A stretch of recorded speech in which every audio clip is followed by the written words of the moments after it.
to snap it, and it's Trey Burton who throws caught. Foles, touchdown. Here he goes. It's Hester. Inside the 30. Hester's going to take it all the way for a touchdown. Fields stumbling, trying to cut it back. Justin Fields making magic happen. There goes Fields. Touchdown! Hurts on first down, fires downfield. It's Deshaun Jackson back in the lineup. It's the last 7 games, and he will take it 81 yards. A somersault into the end zone. His first touchdown of the season.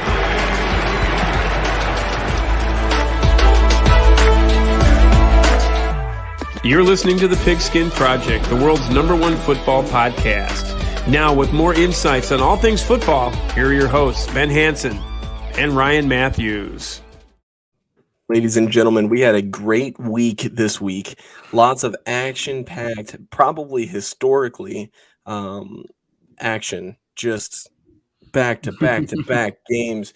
Unbelievable comebacks this week. I mean, we had some Saturday games too, which we forgot to mention on the last show. But thank God that, Ben made the script and kind of, gave us a little note that it was on Saturday. So, we have that to read off to you guys. But speaking of Saturday games, before we dive into anything, can we talk about how awesome that comeback was for the Vikings? Like, unbelievable. No, that was, for those who don't know what he's talking about, yeah, the Colts played the Vikings. The Colts were up 33-0 at one point, and somehow the Vikings came back and won that game. But I'm going to be honest. I'm a little selfish here. That was not the highlight of my weekend. I sure hope it wasn't the highlight of your weekend. Yeah, you want to go ahead and explain your experience, your first NFL regular season game experience? Regular season game. Oh, okay. Yes. Again, for those who don't know what we're talking about, me, Ryan, my girlfriend, and one of our friends, we went to see the Bears versus the Eagles this past weekend. It was a whole lot of fun. And honestly, don't get me wrong, the game was a lot of fun. I enjoyed watching it. It was cold outside. But my biggest takeaway was the fans there. And they were awesome. Eagles fans, Bears fans, both alike. All the people there were lots of fun. It was just it was a fun game to talk to. And it was fun being able to trash talk you live, like in person and back and forth. I enjoyed it. We had some good seats, so it was a fun game to watch. But yeah, definitely couldn't feel my toes there at the end of the game. That couldn't have ended better for both of us, honestly. Yeah. I mean, it was a good game all the way through. We could have trash talked all the way through, back and forth, banter. So much fun between fans, like you said. We were trash talking fans around us. I got to see firsthand the Eagles chant. Even though it was against my team, it was still pretty cool to see another team's culture, because I mean, when other teams come to Chicago, it's not like the way that Philly is represented. Philly was completely relentless with that. There was a lot of green in the stands. But what I will say, electric performances from both sides. I mean, the Eagles, they had a couple downsides, honestly. And something that I wasn't expecting was the amount of turnovers that happened just in the game in general. But it was freezing out. And I think that played a huge part of it. It was a lot of fun, and I'm really happy that Jonathan was able to go to us too. Shout out Jonathan, because he was a Bears fan, and I had somebody to high five, that I knew, instead of just a couple of angry Eagles fans at the end of the touchdown plays. One of my favorite highlights of that game was that Justin Fields deep run. Even though he stepped out of bounds, I went back and watched that on the broadcast, and they called him Superman, right? Which, if you recall, a few years ago, they called Cam Newton Superman. And I'm just like, if we have anything close to the Cam Newton in his prime, maybe even a little bit better than that, be fun. I'm sold. So I'm not going to go into it too deep with that, because I want to get into overreactions later. But man, what a game. And then it was. We played it off so good too afterwards. I've never done that. So, okay, first off, let me just say this. If you take a train to go to the Bears game and you're waiting on your train, don't stay by the station. go and get a coffee and stop at a cafe in a local business, support the local business, just chill in there and warm It up was because fun. God It was knows it's going to be cold. Yeah, especially next weekend. Yeah, I mean, I don't know if any Bears fans are listening, but I think it was like Spoken Bird Cafe is where we ended up. Yeah. And it was Yeah. good. It was nice to again get inside and get a little feeling back in those toes. That's for sure. Yeah. So Yeah, no, definitely a great time. I want to say this. Even though my Bears lost, that was probably one of, if not the top experience. Nah, I'll say it's top 3. And it's here's because it yeah. is. Um, so my first Bears game was awesome. We killed the Lions, and that was with my dad, and I'll always remember that. So that's probably number 1. But it's competing for number 2 with that Bears Packers game. And the Bears Packers game was a lot of fun, but like I mean, this was the most entertaining, fun loss that I've ever been a part of because even Bears fans around me were like, "Oh, it's okay. We got the second overall pick on lock. Like it's all right. So it's gonna be good." So anyways, yeah, let's go ahead and go into weekly review really quick. So just to recap as well. So the 49ers beat the Seahawks 21-13. The Vikings beat the Colts 39-36. Browns beat the Ravens 13-3. Bills beat the Dolphins 32-29. Eagles beat the Bears 25-20. Lions beat the Jets 20-17. Steelers beat the Panthers 24-16. The Chiefs beat the Texans in overtime 30-24. What's going on with the Texans, man?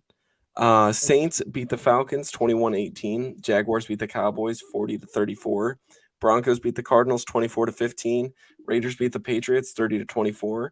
Chargers beat the Titans 17-14. Bengals beat the Buccaneers 34-23. Giants beat the Commanders 20-12, and then the Packers beat the Rams 24-12. That Monday Night Football game was not good, by the way. They never these Thursday and Monday night games have just been very disappointing this year. I think we were spoiled last year. Honestly, those Yeah, primetime games last year, they were game of the year candidates every single time. So I don't know. But as far as the news, Jalen Hurts it's a sprained shoulder injury. It's not too serious, but he will be out this week. Nick Foles is going to start in Indianapolis, so that's something to watch. BD Nick, Sammy Watkins signs with the Ravens. He really did put this. So yeah, the whole Bears team pretty much is hurt. So it was like 6 injuries that game. It was wild. I had to because Yeah. usually minor injuries. No offense to Bears fans, I don't want to say they're minor players, but minor players we usually don't talk about injuries. But like it was bad. Yeah, no, it was, and luckily as well, a little update on Tevin Jenkins. His injury is not serious. Like, I mean, it is serious, but like it's not like life-threatening or career-threatening. He will be back. But it is a neck injury and it will be treated as such. I believe he was treated for it. I think he had surgery on it and everything. Everything's all good. But I don't expect him to return this season. Honestly, I mean, just rest up at this point. I'm not saying it doesn't matter, but like in terms of the season, it doesn't matter. Just keep Justin Fields safe. And even so, I talked to Jonathan about it during game day. I mean, as much as it sucks and it'll make the Bears pretty much unwatchable, you got to think about sitting Fields. And I mean, the thing is, he's on a steady like incline this whole entire season, right? Like he started not so hot, and then he just started going up and up and up, and then now he's playing at a pretty reasonable level, considering all the passes and everything that he's been able to throw in the time under the pocket and everything like that. He's a pretty serviceable quarterback, which leads me to my next point. It doesn't mean that you should sacrifice that at a career-ending injury potentially in a BS part of the season. So I don't think that it's worth it really. But yeah, and then other than that, Jack Sanborn, he was put on the IR. His season's over, unfortunately. That sucks. He was doing really good. A name that we really like to, listen for. Dare I say, I mean, he was filling that spot for Roquan pretty well. He did. Yeah. I mean, a lot of people are saying like, oh, it's really hard. It's going to be really hard to replace Roquan, but like he did a pretty solid job stepping in. I'm looking forward to seeing what he can do next year. I'm not really all too eager to look at a replacement, honestly, looking into next year. You've got other holes to fill.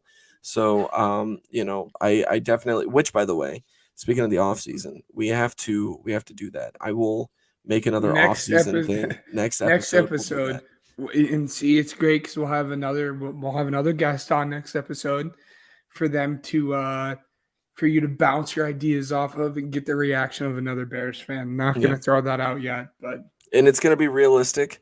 It's not going to be like the perfect offseason because odds are we're not going to get every A-list offensive lineman that's available. you were trying to say last week, Elton Jenkins. Oh my God, but could you imagine, dude? Like that all line. Elton Jenkins and Orlando Brown, that's one way to Orlando Brown, Elton Jenkins, Jack Conklin, and then Tevin Jenkins and Cody Whitehair would be our offensive line. I want to say that makes sense, right? Yeah. Yep. So yeah, that would have been that's a good offensive line.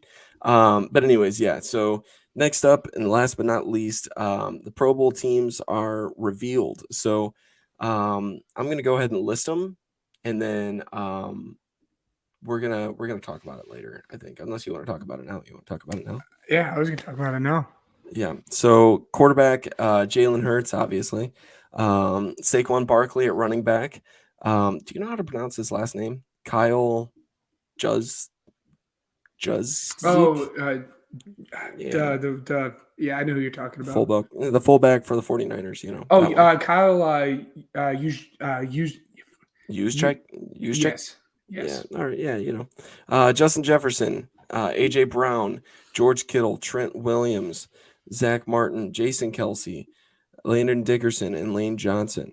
And then Nick Bosa, Aaron Donald, Jonathan Allen, Brian Burns, Micah Parsons, Fred Warner, Zadarius Smith, Darius Clay, Quandre Diggs, Budda Baker, Trayvon Diggs, Jason Myers, Tress Way, Cavante Turpin. Oh, that's so cool that Turpin made it. Anyways. Yeah.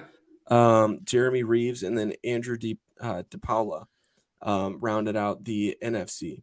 And then in the AFC, Patrick Mahomes, Nick Chubb, Patrick Ricard, Tyreek Hill, Stephon Diggs, Travis Kelce, Laramie Tunsil, Joel Bitonio. Wow, that sounded stupid. Joel Bitonio, Creed Humphrey, Quentin Nelson, Teron Armstead, and then Myles Garrett, Chris Jones, Quinnen Williams, Max Crosby. Love to see it. I love Max Crosby. Rooting for him. Matt Judon, Roquan Smith. Go figure. Khalil Mack. Go figure.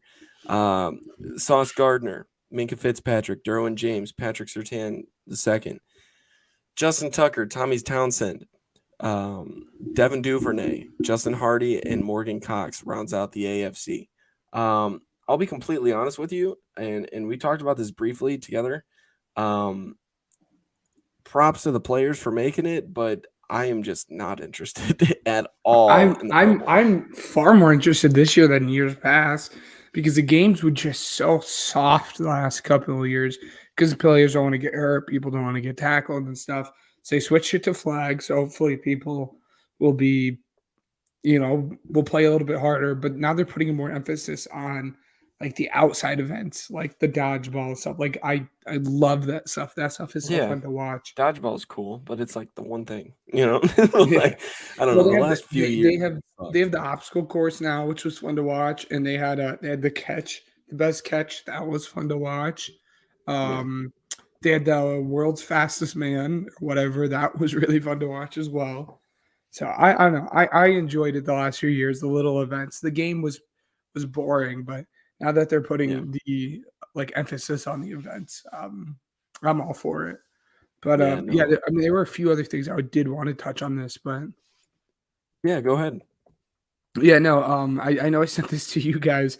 The quarterback list made me laugh. It made me chuckle seeing the guys posted head to head because again, like you said, the starting quarterbacks are Jalen Hurts and Patrick Mahomes, which one of those two guys are going to be your MVP, so makes sense.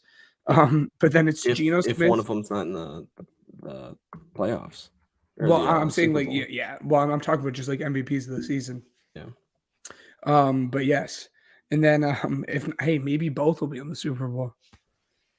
Yeah, it's a possibility.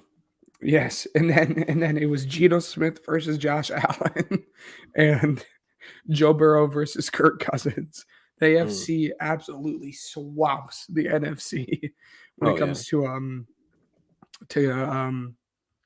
quarterbacks. And then the other two things I did want to point out too, I pointed out to you guys, including the like the other players on the Pro Bowl and then the Pro Bowl alternates. The entire Eagles offensive and defensive line is in the Pro Bowl, which is quite unique. I wonder if that has ever happened before. I don't know. Yeah. But then there were like 4 big players that didn't make the Pro Bowl as starters or reserves. That kind of shocked me a little bit. One I mentioned to you guys. Again, he made it as a reserve, but he didn't make it as he made it as an alternate, but he didn't make it as a starter reserve, was Javon Hargrave. The reason that shocks me is the dude led the NFL in defensive tackle, like Pro Bowl votes, but yet he didn't make it. And then going off that, poor Tua led the NFL in all of the votes for fan votes, and he didn't make it either. I guess it makes sense. I mean, you can't put him in front of the guys like Patrick Mahomes, Josh Allen, or Joe Burrow, but I'm a little questioned. But these two guys were the guys who really shocked me. Was Austin Eckler and CMC didn't make it either, which, Yeah. I mean, those two guys are 2 of the top 5 backs in all of the NFL. And honestly, I'd take both of them over Saquon right now. It doesn't make a lot of sense to me that those guys got snubbed, but oh well. Yeah. So next up, we're gonna look at the playoffs. And then after that, I kind of want to give a little nudge to the top 5 because you should. I mean, for me, I'm constantly looking at the draft order, and I think that we should take a look at that just because we've got a couple teams that are fighting for a top 3 pick. So, and I'm not going to highlight the whole draft, but I'm just going to highlight like the top 5, and I want to try and do this every week. So we'll see. But as far as the playoff picture, which, I mean, we've got some clinches. The Eagles have number 1. They clinched the playoff berth. The Vikings are number 2. They clinched the division. The 49ers are number 3, clinched the division. And then the Cowboys are number 5. They clinched the division or the playoffs. And then let's see. The Bills are number 1 in the AFC. They clinched the playoffs. And then the Chiefs are number 2. They clinched the division. So there's 5 playoffs berths available in the AFC, and then there's 3 in the NFC. In the hunt in the NFC, Buccaneers, Giants, and Commanders. And then on the bubble, Seahawks, Lions, Packers, Panthers, Saints, and Falcons. In the hunt in the AFC, which, I mean, we knew it was going to be close.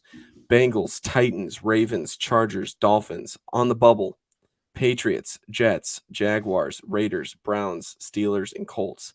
Eliminated, the Texans, Bears, Broncos, Rams, and Cardinals. So you called it in the offseason, man. These Cardinals are buns. But, you know, who knows? But let me share my screen really quick so I can kind of visualize this for other people as well.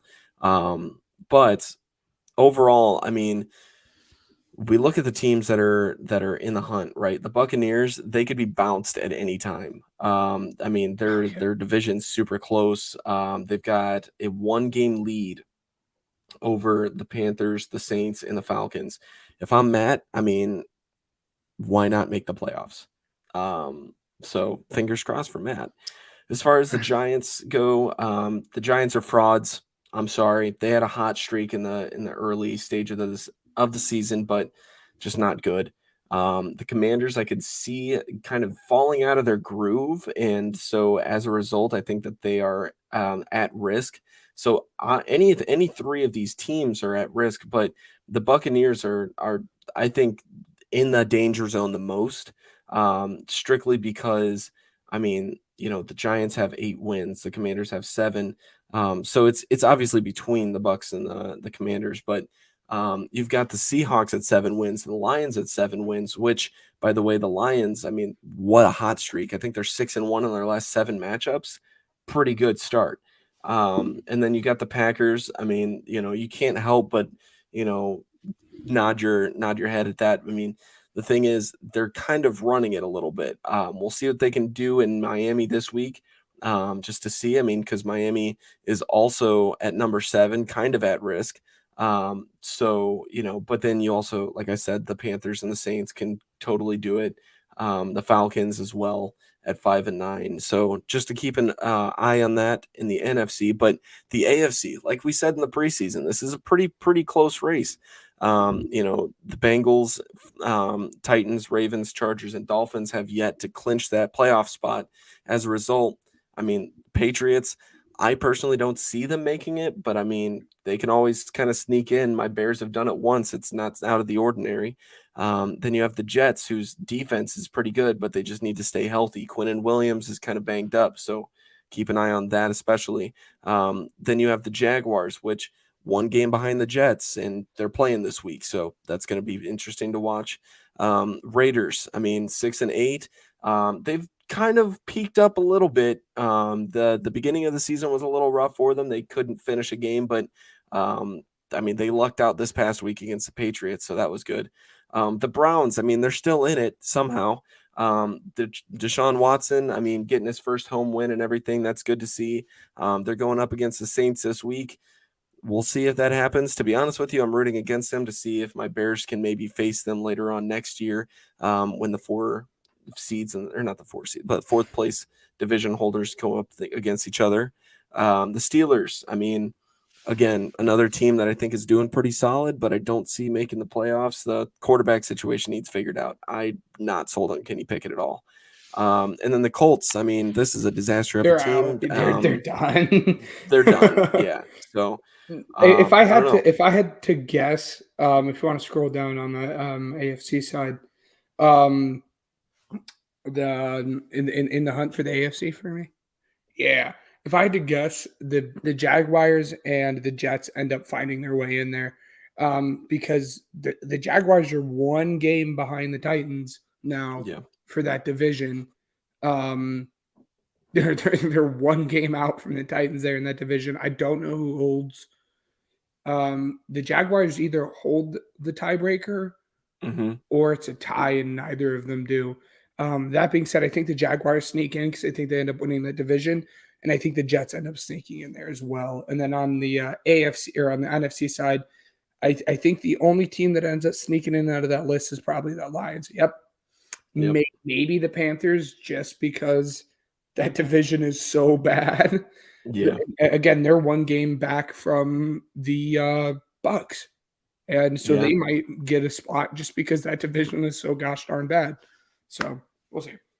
Yeah. The Seahawks, I mean, dare I say they're on a little bit of a slippery slope. I don't know how I feel about that. But yeah, no, the Lions, definitely watch out for them. When we get into overreactions after this, I have a little bit of something to say about them. But moving on to our draft order, the Texans are obviously number 1. I mean, nothing really changed there. The Bears had number 3, but they leapfrogged over the Seahawks after the Broncos went over the Cardinals. Keep in mind the Seahawks have the Broncos pick this year after the Russell Wilson trade, which, by the way, might go down as one of the biggest fleeces in NFL history. Yes. So then you go to the Seahawks at 3, which, I mean, you could potentially see them fall a little bit farther as well. They're playing against the Rams, which takes me to my next pick, the Lions, who have the Rams first round pick this year after the Matthew Stafford trade. Dare I say, okay, I was looking at this list. Dare I say it would be smart for the Lions to trade out of this one? I mean, their next pick, we'll see what's on the board, but their next pick is number 18. I mean, they could trade up or they could trade down. I would say trade down, obviously. I honestly, where they're at, if you want to scroll down just a little bit more, I think it's pick 8. That's what I'm looking for.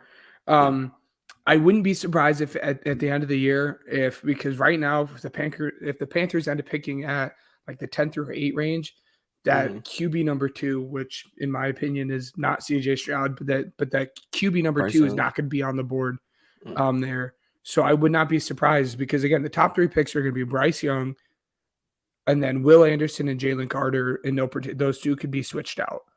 That fourth pick right there is going to be where the Lions hold. They could definitely trade back, and the Panthers could trade up and get their guy, which I hope it's Will Levis. But, you can also see, I mean, if the Lions want, oh man, this is horrifying. Imagine the Lions want to pair Will Anderson with Aiden Hutchinson. That'd be so much fun. They just trade up to number 2 because screw it, why not? They give the Bears number 4 and what is that? What did I say 17, they had? I think. 18. Yeah. Number 4 and number 18. God, that would be a fleece move up 2 spots so you get 2 first round. Well, obviously there'd be more involved, but but yeah, so I mean the Bears would get that, and then let's say that the Bears get like Jalen Carter, like at 4. Jalen Carter's not going. I promise. I'd say that Jalen Carter would be at number 3, but like there's a chance he falls to 4. I can't wait to start making draft. If the Seahawks are there at 4, I promise you, there's no chance in the world that he's getting past because the Seahawks run defense is awful.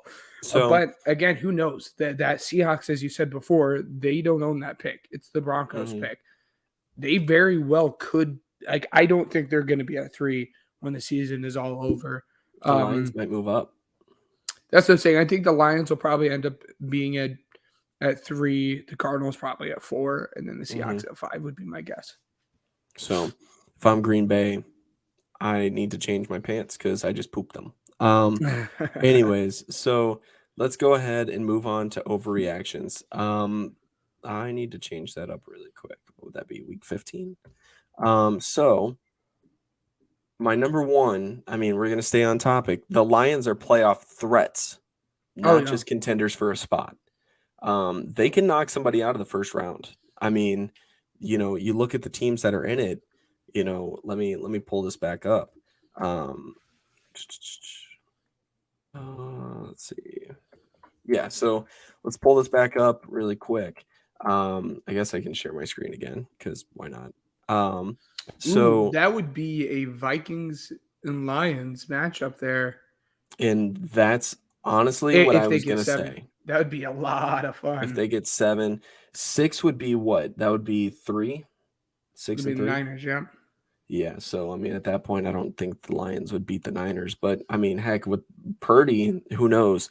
But I mean, the Vikings could very well get bounced in the first round if they play the Lions. I'm scared if I'm the Vikings. Any team playing the Lions is a bit scary.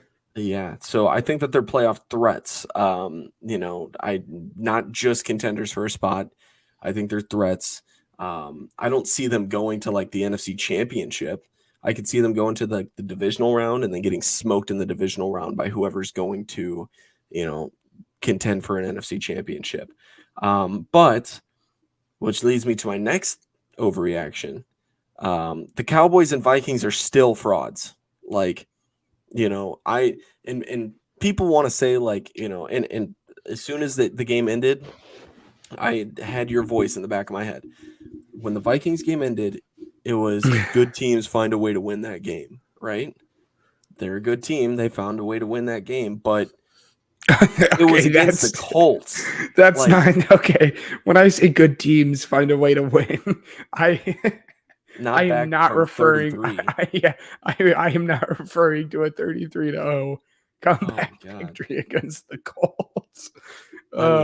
It's just nasty, man. Yeah. I mean, that is just so. Yeah, I mean, who knows there?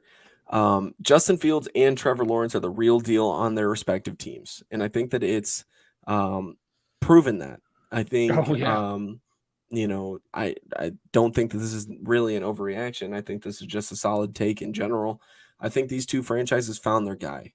And you know what? It feels good to say. I've said it on multiple episodes. Dang it, this feels great. Last but not least, Patrick Mahomes is going to steal the MVP. Jalen Hurts got hurt. Literally just because he got hurt. And it's so aggravating. Oh, because he was a clear front runner, man. We'll see. He was a contender for sure. No, absolutely. It just, it's such a shame because I think he would have won it.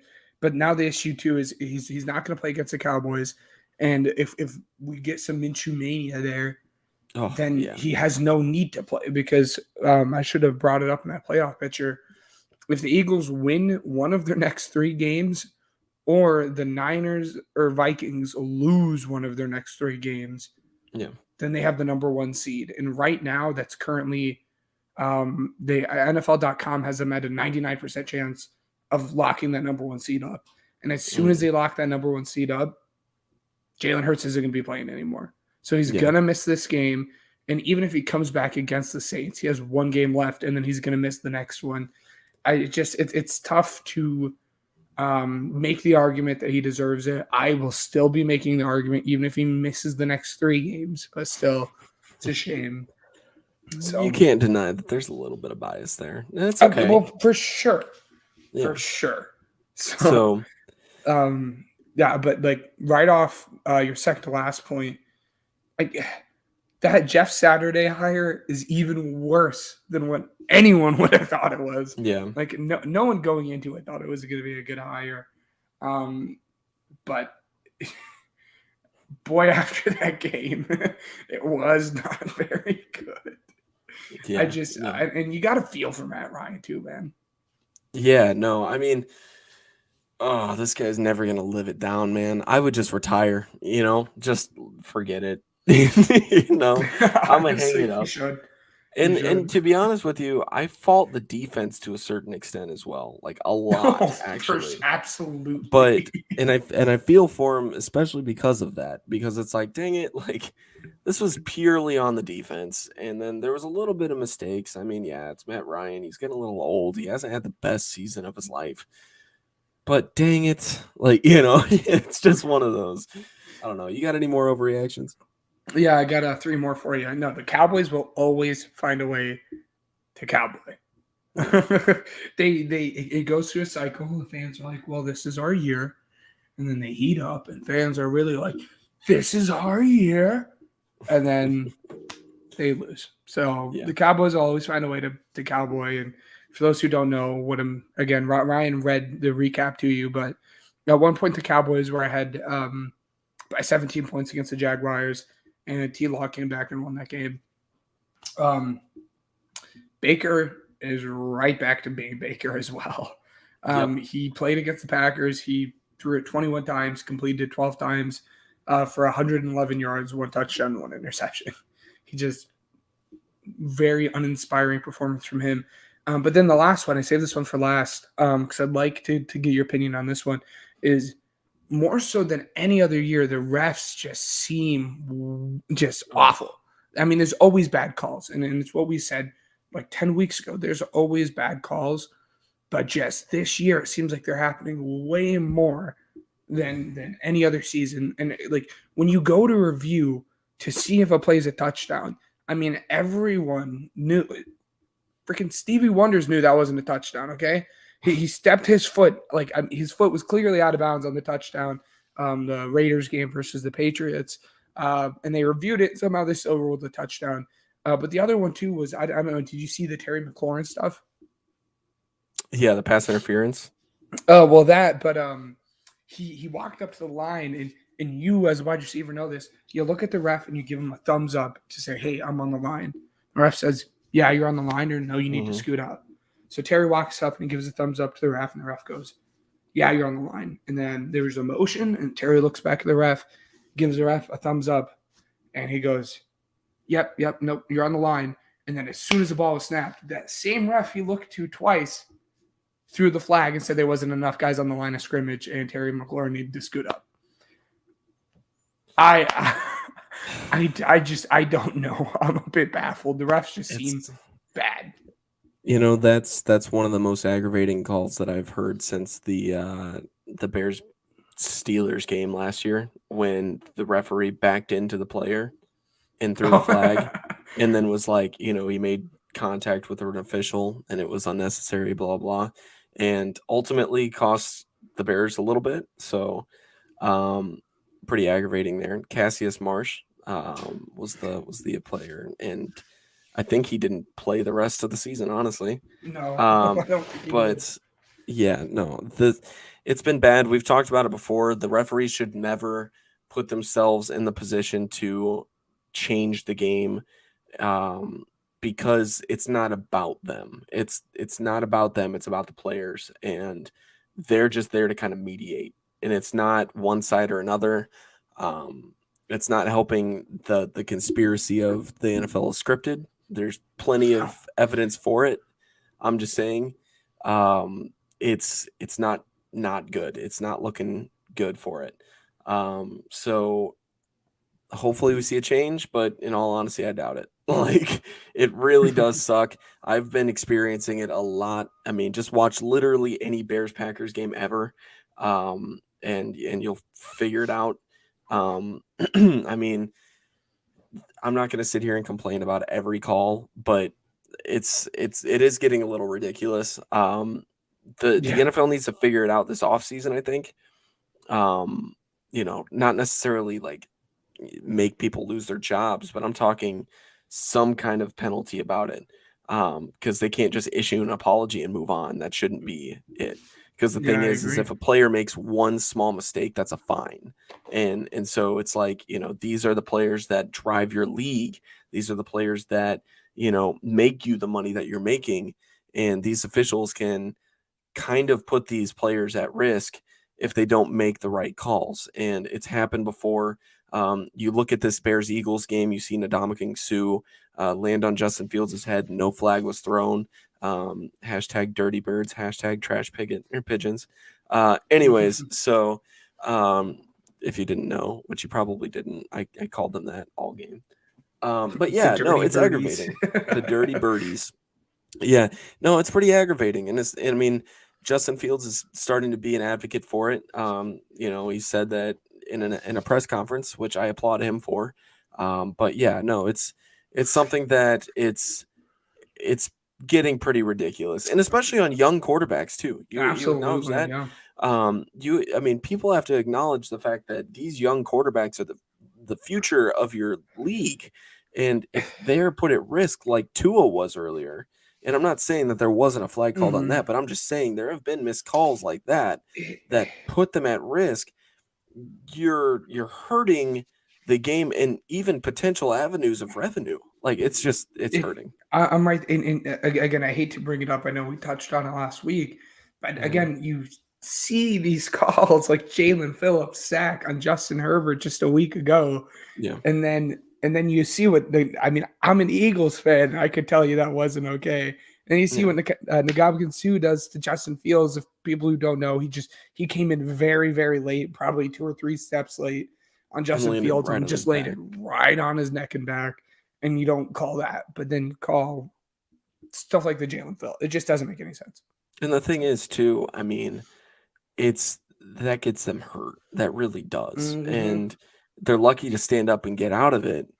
But I'm just saying, I mean, you get a big guy like that, and it's nothing out of the ordinary for Suh. You know it as any other fan does. Yeah, I'm not saying, I'm not calling you out. I'm saying the fact is, if any fan can acknowledge the fact that Suh has a dangerous persona about him, the referee should almost be on the lookout, as if, hey, he might be able to do a little something to these young quarterbacks. We got to keep an eye on him a little bit.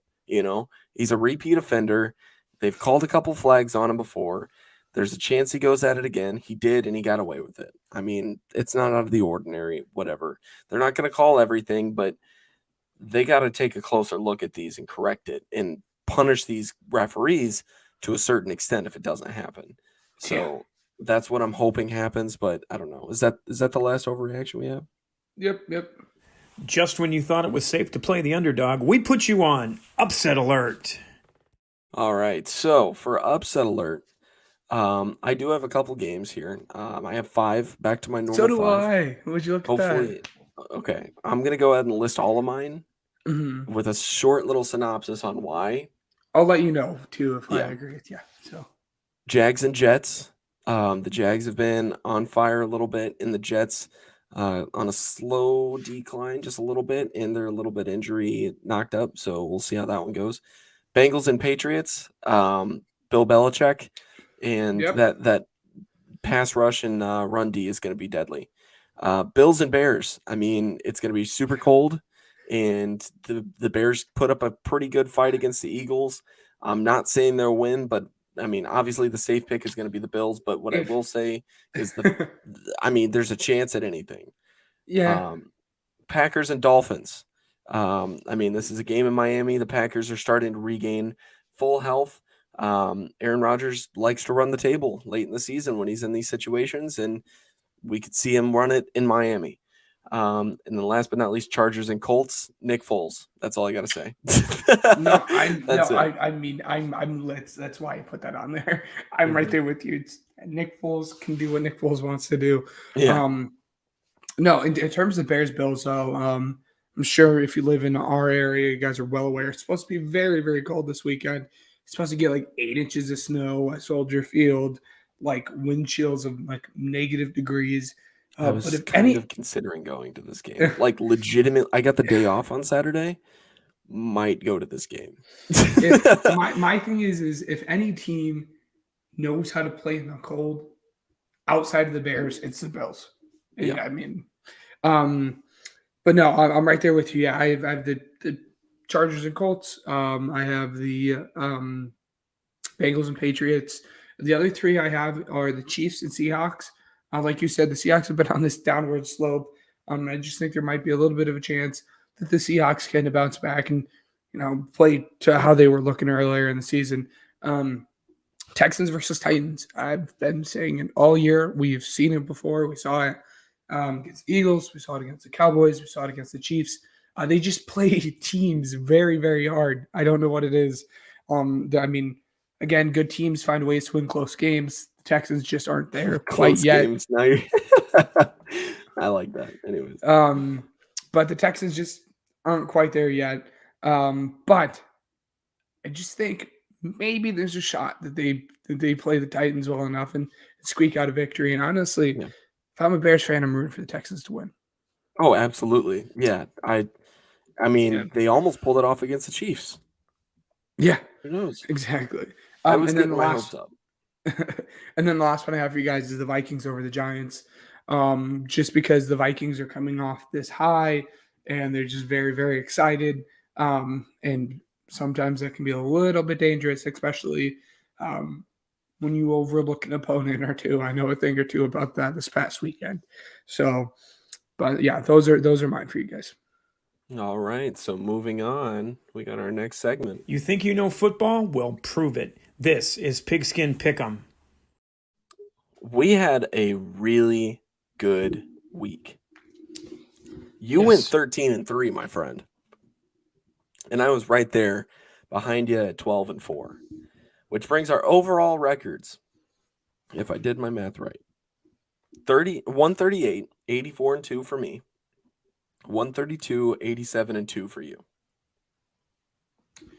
87-2. Wow. Okay. So, you said 132 for me. Oh, wait a second. No, I did that wrong. I did that really wrong. Hold on a second. Yeah. So you went 13-3. So you're at. Hold on a second. I'm bad at math, everybody. Let me double check this really quick. Pulls out the calculator. All right. Let's see.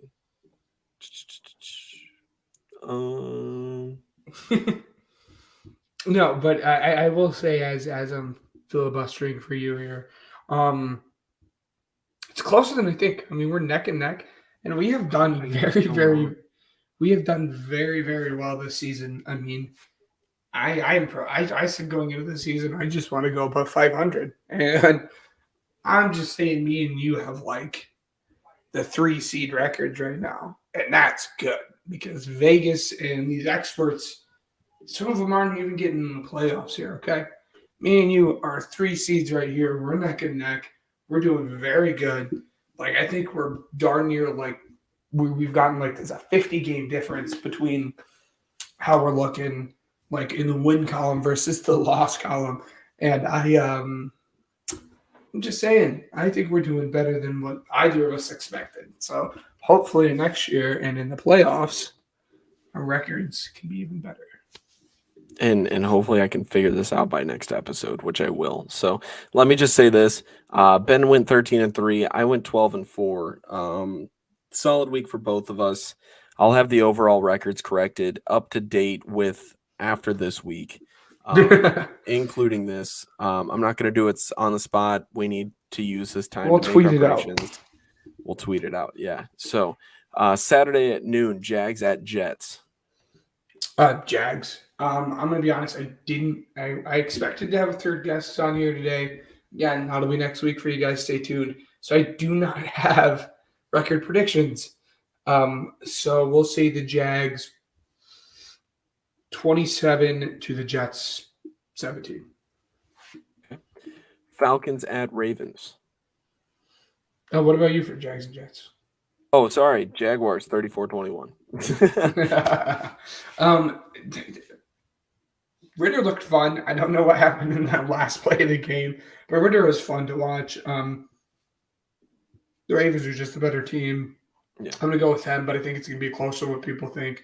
We're going to have Ravens win 24 to the Falcons 21. I have literally the same exact one. Lions versus Panthers. The Lions by a lot. I was going to say, I think this is a game of the week potential, believe it or not. Really? Yeah. I mean, I'm still picking the Lions, but, you know. Yeah. We'll have the Lions win 31-17. 31-17. All right. I am going to go with the Lions, and I'm going to say 38 to the Panthers 24. Lions are going to go off. This Panthers defense, I'm not too iffy on. I'm too iffy on. Seahawks at Chiefs. This, I think, for me, is the game of the week. I think if you guys are looking for like the high potent offense, this is a game you want to watch. Again, all these are Saturday at noon, so there's going to be a lot of games for people to pick from. I'm probably going to be watching this game. We're going to have the Chiefs barely squeak one out, and we're going to say 42-38. Ooh, high scoring. Yeah. I'm saying 26-13 Chiefs. Oh wow. Saints at Browns. Which, by the way, I was looking at tickets for this, right? Just because why not? Like, it was in our local area for some reason. Like, it was on SeatGeek. I want to say this just because I found it was interesting. What do you think it would cost to get into this game? $25. $11 gets you in the door. 11. It's going to be cold as heck outside, but yes. You remember where I said I sat for the Bears game, the Bears Packers? Yep. You could sit in pretty much that same section for $32. Wow. $32. That's it. Saints and Browns, $32 gets you right up there close to the field. It's unbelievable. Hey, Matt, you should go to that game, buddy. Anyways, yeah, right. We'll have the Browns win this one. Again, we're just really rooting for the Saints downfall here. Yeah. But yeah, we'll have the Browns win this one. I think this is going to be a snooze fest. Deshaun just has not looked like the quarterback everyone would have hoped. 24-13. I'm going with the Saints on this one. Our first disagreement on this. 24-20 because Brown's going to Brown. Texans versus Titans. We're going to put my money where my mouth is. We're going to have the Texans win this one. 24-17. I am going to have the Titans win this, and it's because Damian Pierce is going to be out, and Derrick Henry is Derrick Henry. We're going to go 23 to, I'm going to say 20, just because Ryan Tannehill might be done for the year as well. So Malik Willis season, maybe. Bengals versus Patriots. Bengals, and for some reason, again, I don't have these score predictions here, but this score just screams. It stuck out to me. The Bengals 31-17. I like it. I'm going Bengals as well, and I'm going to say 34 to the Patriots 13 because Patriots suck. Sorry, Bill. Giants versus Vikings. Yeah, as much as I want to put my money where my mouth is, I just can't do it here. Oh, oh yeah, we're gonna have the Vikings win this one, 31-26. All right. And then I'm going to have the Vikings as well. I'm going to say 24-20. Bills versus Bears. This one's hard for me to pick. Like, I know who's going to win, but score prediction wise. See, I'm not there with you. I'm sorry. I hate doing this to you guys, but I do it every few weeks. We're gonna do it here. We're gonna say the Bills by 99 and the Bears just because the score doesn't matter here. I'm gonna say Bills 34-23. Oh wow. Now this is our Saturday slate as well. That's Saturday at noon. Saturday at 3:05 is going to be the Commanders and 49ers. Ben? This one was a bit harder for me to give a score prediction than what I would have thought. We are at the end of the day going to have the Niners win. I didn't have this on Upset Alert, but it's a game to just look out for. But we're going to have the Niners win 27-24. Oh, man. I don't know why.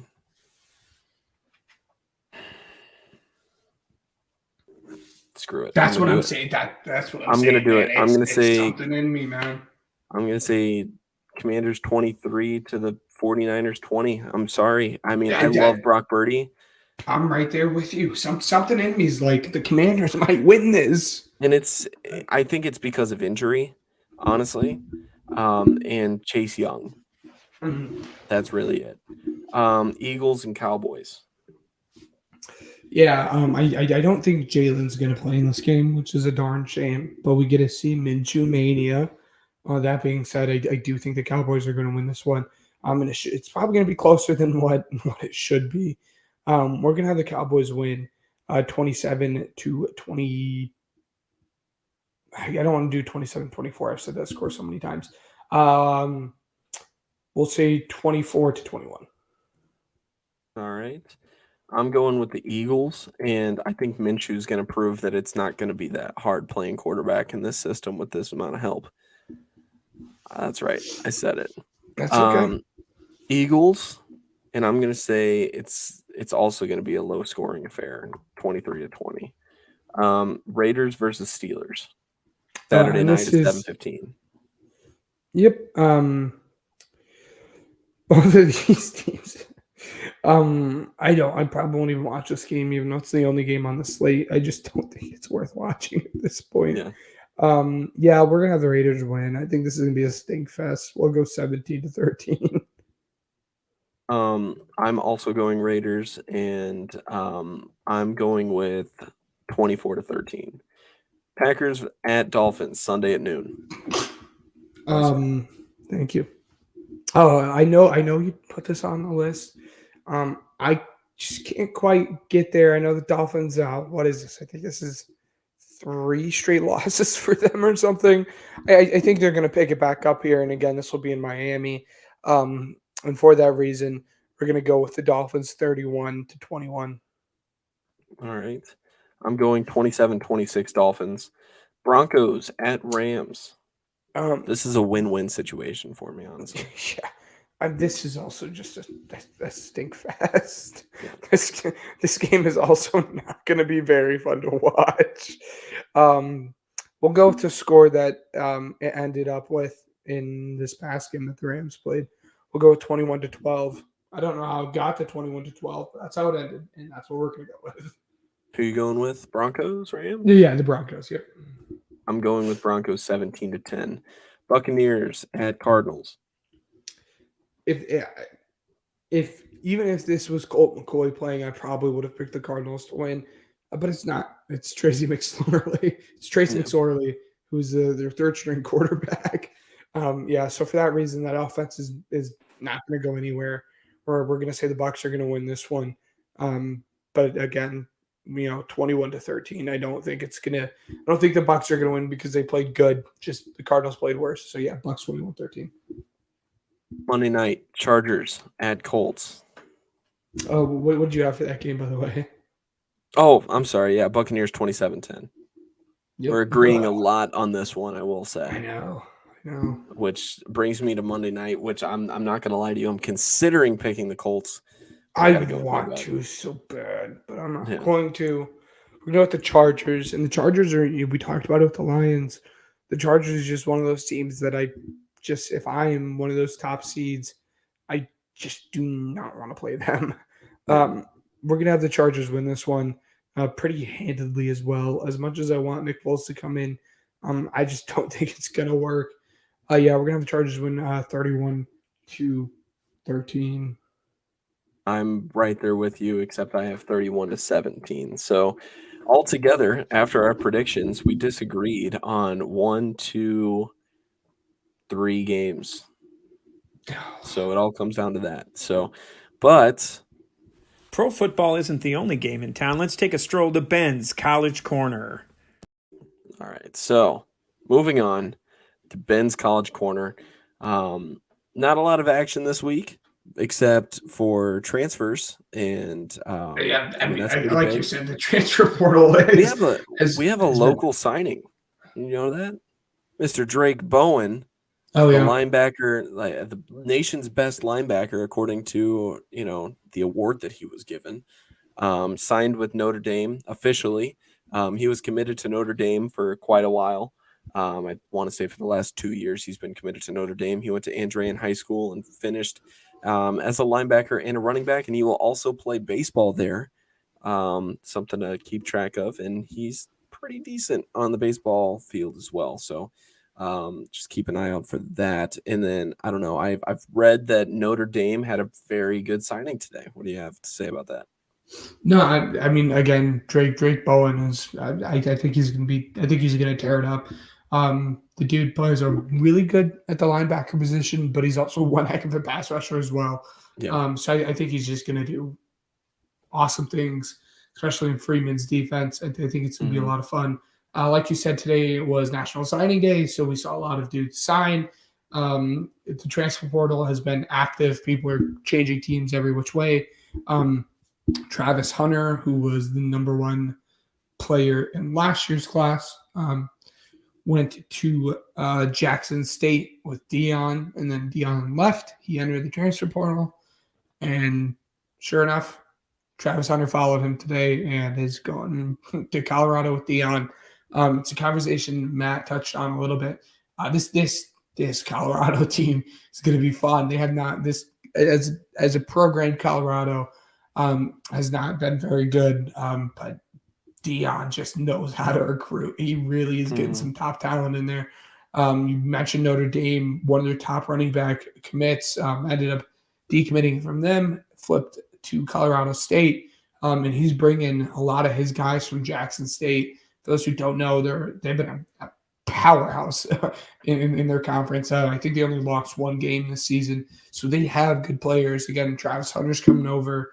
Dion's son, who plays quarterback, I think was the 3rd ranked quarterback in the portal, is coming over and following him. It's this Colorado team is going to be a lot of fun, and there are actually some fun games for us to watch now. Next week is when stuff gets really fun. A week from tomorrow, I think it's the 29th, is when we see bowl season really start to pick up. But we're getting some of that earlier this week. Birmingham Bowl is on Tuesday. That's Coastal Carolina versus Eastern Carolina. Coastal Carolina has been a very fun team to watch. It's a shame. Well, not a shame. It's good for their quarterback, Grayson McCaw. I love him. And about time he transferred, but he's transferring. But it's still going to be a fun game to watch. Guarantee Rate Bowl is also on Tuesday. This is when we start seeing these Power 5 teams play. That's Wisconsin versus Oklahoma State. And then the last one on Wednesday, which is definitely going to be a game I'm going to watch, and I think it's going to be a game that piques your interest too, Ryan, is the Holiday Bowl. And again, that's on Wednesday, and that's Oregon versus UNC. It's going to be about 2 really, really fun quarterbacks. And then in other news, I can't believe I didn't touch on it. Oregon's quarterback, Bo Nix, is actually returning to Oregon, which will be real fun to see Bo Nix and Drake Mays play each other. So, yeah, should be good. Yes, and then like I said, next week is when we start to see, or Thursday. Next Thursday is when we start to see these games really pick up. And like off the top of my head, I think Texas and Washington play next Thursday, but we'll get to it next episode. But just be on the lookout. Bowl season is among us now. I originally had a linebacker here for my prospect breakdown. But we're going to save him for next week.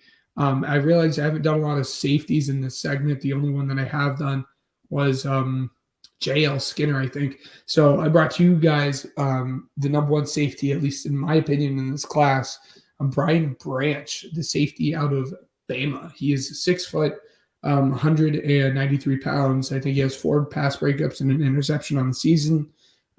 Last season, he led the team in pass breakups. I think he had 9. Yeah. That being said, though, this dude is versatile. I mean, he's the definition of a versatile DB.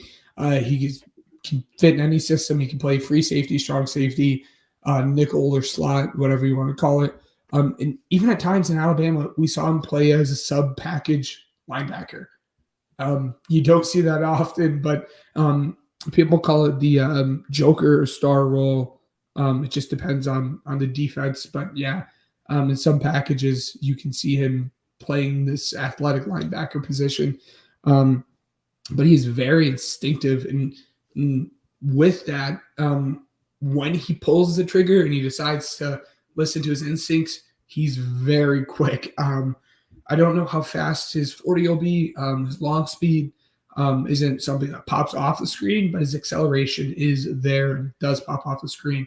That being said, he also has a high motor. We very, very rarely see a dude play at 100% as much as this dude does. The dude we'll get to next week does not have a high motor, but that's besides the point. And then he also, for being 6 foot and 193 pounds, obviously that's not it's not short, but it's not popping off the page like, wow, this dude is big and physical. But he plays very physical for his size.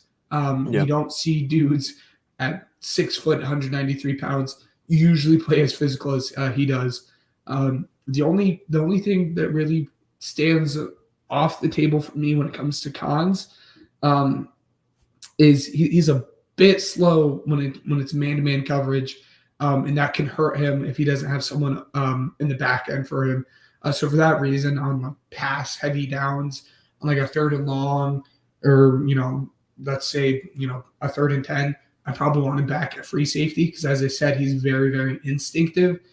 So if he can see the field, he can, like I said, pull that trigger and go up and get the dude.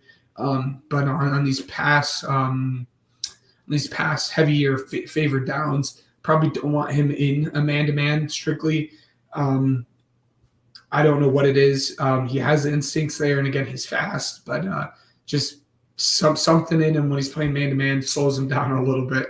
But like I said, again, I think he's the best safety in this class. Some would argue it's Texas A&M's safety, Antonio Johnson, but we'll get to him in 2 weeks from now.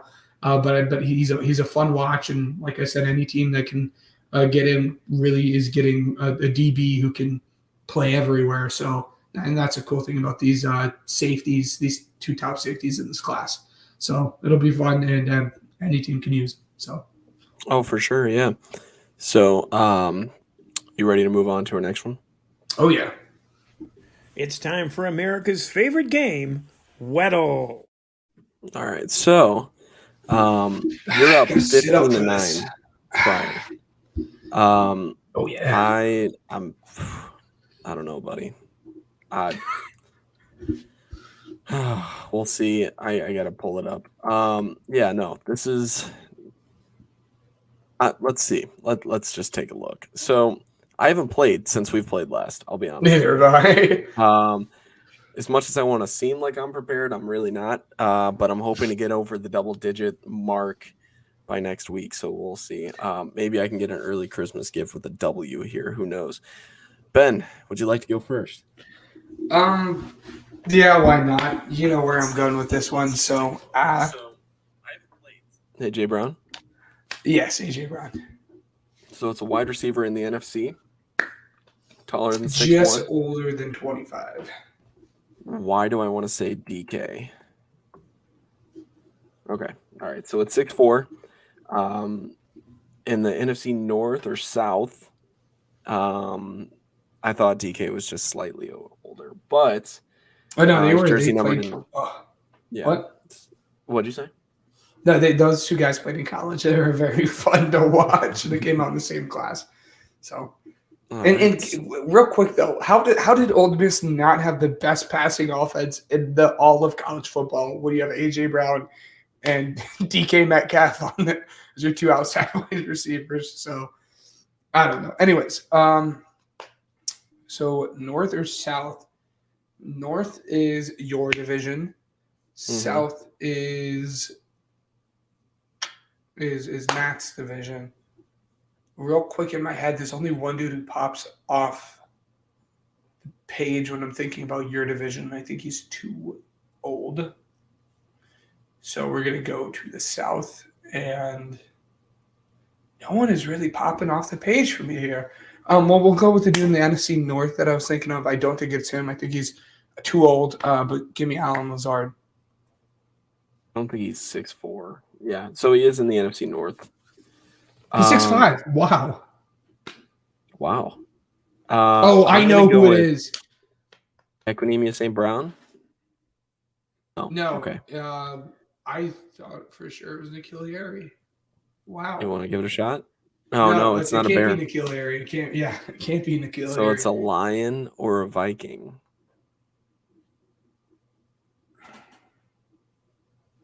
It's a lion, I think. Because it's like KJ Osborne, Justin Jefferson, and Adam Thielen there for the Vikings.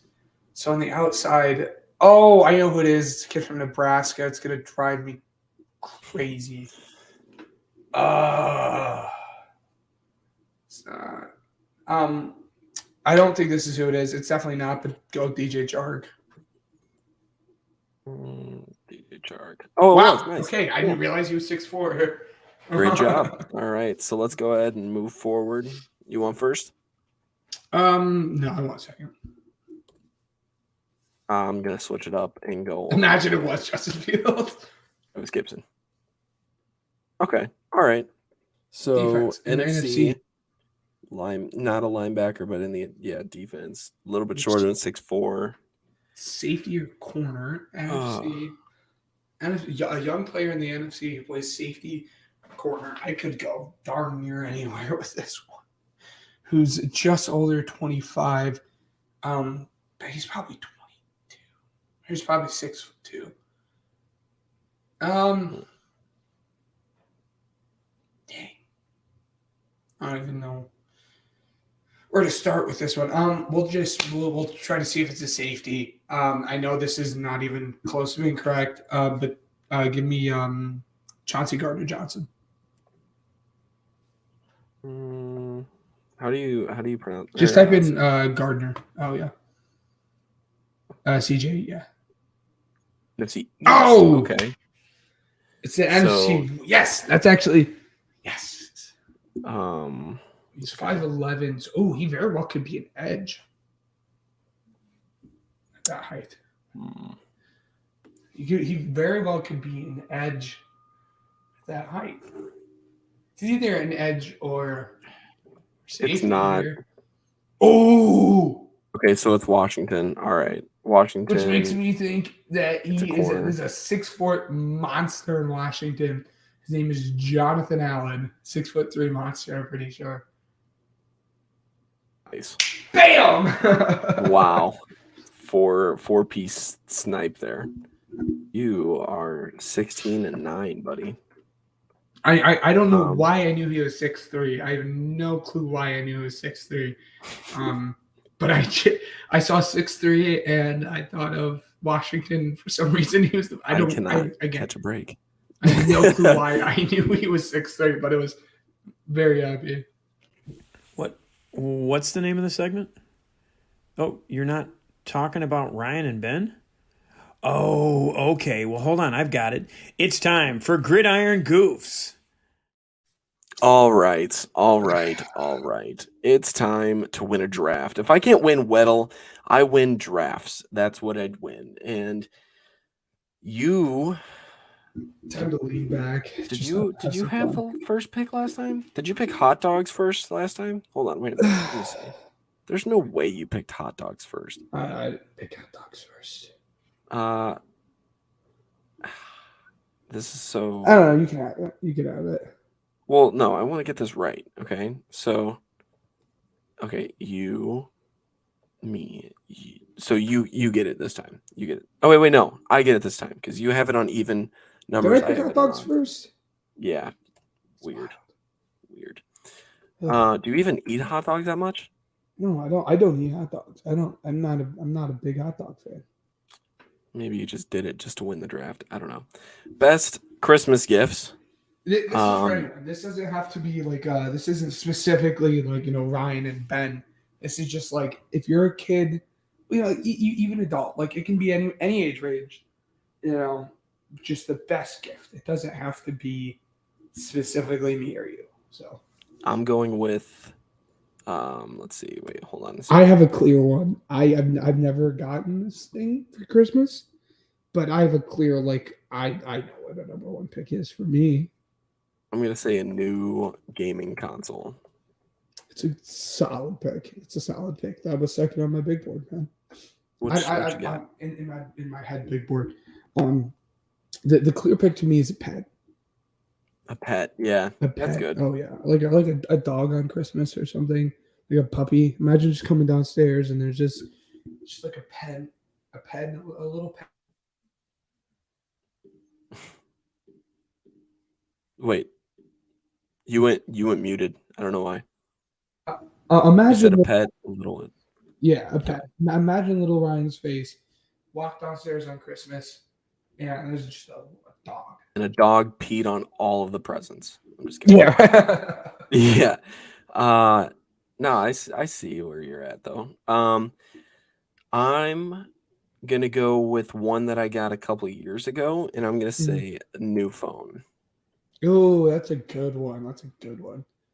Very materialistic. You're going sentimental, but anyways. Well, I'm gonna keep it up there. I guess this is a bit of both. This is what I'm getting for Christmas. I don't know where it is yet, which is fun. That's a surprise. But a vacation. Christmas vacation. Nice. Yeah, that's good. Let's see. Cool. So, for me, my next pick. What can I do? I'm trying to think of when I was a little kid, which one stood out to me the most. The one that stands out to me the most. I don't know how often my parents listen to this. Mm-hmm. The one that stands out to me the most was when I got my Nintendo Wii for Christmas. Yes, because I got a Wii, the way that they went about it, they got the console, right? But they also got a box and they filled it to the rim with games. So I had like literally a ton of games that I could go play. And not only that, but we had Guitar Hero. Oh, I love it. And that was awesome. Peak stuff. Oh man. A lot of people hate getting this, but I have started to appreciate this. Absolutely. And I'm going to go with clothes. Exactly. Yes. That's where I was going with. As a kid, I hated them. I opened it up and I'm like, clothes? And now I'm like, new underwear. Let's do it. Yeah. New come on socks? Now. Yeah. Oh my God. You don't know how many socks I have that like have holes in the butt. I could always use new pairs of a new pair of fuzzy socks. Like new pair of fuzzy like socks those wool socks that I had, you remember? Yes. Or you open up the package and you see the little swoosh sign. It's a nice pair of Nike socks. It's so good. I can get behind this. This is a gift that I've never gotten as a Christmas present, but it's a gift I've gotten as a birthday present. So I've enjoyed it, and I don't know how it made to pick. I don't know how it made to pick 3, especially knowing that we're a football podcast. Tickets, sports tickets. Yeah. Yes. Yeah. I got them last year. We didn't go, unfortunately, because it got postponed. We had Blackhawks tickets. Ooh. And I would love to go, but fortunately it Mm-hmm. didn't come into fruition. So hopefully soon. Yes. Good pick. Oh man, I wanted to go where with could I clothes. go That was here? tough. You really. I know where I'm going. You could technically throw this in with clothes because Mhm. it completes an outfit and it's new shoes. Yeah, that's where.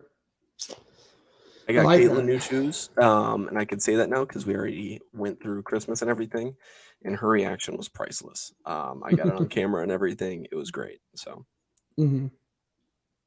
As a college student, this is where I'm going. No, we're not gonna do that. We're gonna. This is a cop out answer, but it's something that we get. It's a gift. It's a cop out answer, but it's a gift. The card filled with money. mm. Yeah, it's a good gift.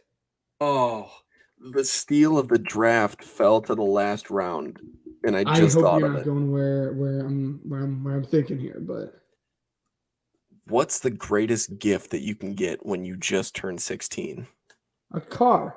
A brand spanking new car with a big bow on it. A new car. You take it The for a only spin, but you reason. can't drive it too fast because there's snow on the road, and you live in Northwest Indiana, and it sucks because a blizzard's coming through. Yeah, no, a new car. I mean, that's cool. I've never gotten it. I've gotten it That's what I'm for my saying. birthday. Yeah, But yeah, that's what. Yeah. The only reason I didn't go there is because I've never personally got it, and I don't know if I even know someone who has gotten it. That's the only reason I didn't go there. But it's a very good pick at 5. It's a very good pick at 5. Um, this is very good stuff. I picked 4. I really wanted to go with gift cards. I ended up with money. I didn't go with gift cards, but like a good gift card to like your favorite place to eat. You can never go wrong with that. That's why I I want to was go gonna with here. say it's definitely on my Christmas list this year. Yes. Just because I I eat out a lot because Hmm. of work and everything. So like when I go out to lunch and stuff, so yeah, gift cards are huge, especially for I that. I got one in the mail for Chipotle today and I used it and it was awesome. yes. I again as a college student, it's so nice because as someone who cooks all the time, Mhm. it's so nice to like go out and eat and not have to pay for it. I mean, obviously you're paying for it, but like not having to use like real money for it. It's a nice feeling. I got a Cane's gift card for my birthday. It Oh, was great. Oh, it was great. beautiful. Um yeah, so I don't know. Any closing comments? I know Christmas season's coming up. So Yeah, I just again, everyone stay safe with the cold weather. Pretty much everywhere in the Midwest, everywhere in the northern Midwest, is under like severe winter advisory and blizzard warning. So just be safe, drive safe, and you know, I wish all of our listeners a Merry Christmas. oh my gosh, yes. Spend as much time with family as you Hmm. possibly can. Maybe Because share your it's family something this that podcast. yeah, I was gonna say, I mean, it's something that a lot of people take for granted. Absolutely, yeah. You never know when something's gonna spike up and it means a lot to a lot of different people. So definitely spend that time with them while you still can. Because it really is cherishable. Plus, I mean, be thankful for everything that you get, no matter if you don't. Hmm. There's a lot of kids that listen to these types of podcasts that may get this message, and I want to make it clear. You will ruin the entire thing if you pout about the things that you don't get instead of make it up to what you do have. Hmm. So make the most out of that because that's what matters. And But don't peek at your not gifts only that, either. hmm? I said, don't peek at your gifts. I did always ruin Christmas. Parents know based off your reaction. Your parents Yeah, work hard to get you gifts and to yeah. surprise you with them. So don't peek at your gifts and like Ryan said, appreciate them. And not only that, but enjoy giving more than you do Yes. getting. Oh, That is the biggest absolutely. part. that I can, biggest amount of advice. I'm getting really, really impatient holding mine. I'll be completely honest with you. I know. My mom came by the house earlier, like right after work, which is part of why we had to postpone it a little late, with my sisters and everything. And with the big winter storm coming up, I didn't know if I was going to be able to see them on Saturday like I planned. So I decided, hey, I'm going to give you all your gifts early.